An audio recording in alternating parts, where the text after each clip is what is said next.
There was a pause, a faint crackle of traffic on Tom's end. "You sound different, Mark. Happier somehow. Did something happen out there?" Chris hesitated, his gaze drifting toward the water stain above the bed. In his mind rose the image of Lena, her tired smile, the calm in her eyes, the touch that had steadied his grief. He almost said her name, but stopped. "Someone needed help," he said softly. "I was in the right place to give it." Tom laughed quietly. "You? Helping someone again? That's the old Mark Davis I remember." "Maybe," Chris replied, smiling faintly. For a moment, neither spoke, the silence between them filled only by distance and unspoken memories. Then Chris straightened. "Listen, I need one of the backup cards reactivated, the private account. I might need to pick up a few things." "Consider it done," Tom said. "You'll have the code in minutes. And the silver laptop in my office. Wipe it clean, install the security software, and send it to me. I'll text the address."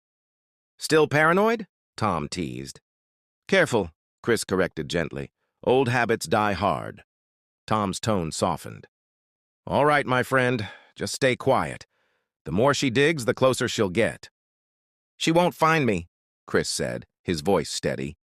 They exchanged good nights, and the call ended with a click. He leaned back, the thin mattress pressing against his spine, and let out a slow breath. The world outside hummed softly, distant cars, night air moving through the city he no longer belonged to.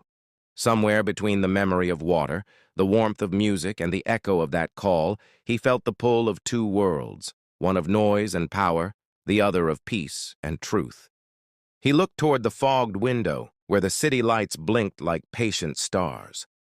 "Let her have everything," he whispered.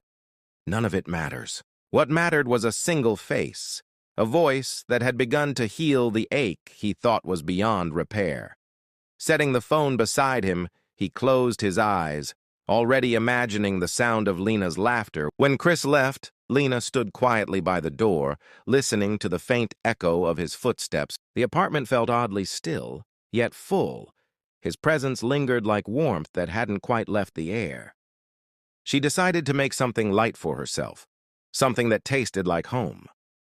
In a few minutes, she had a pot of porridge simmering on the stove, its soft scent filling the room with comfort. As she poured it into a mug and took the first sip, the heat spread through her body, and with it came sudden flashes of the morning, how Chris had steadied her by the waist when she was weak, how close he had been, the quiet way his eyes had searched hers. For a moment, she let the memory stay,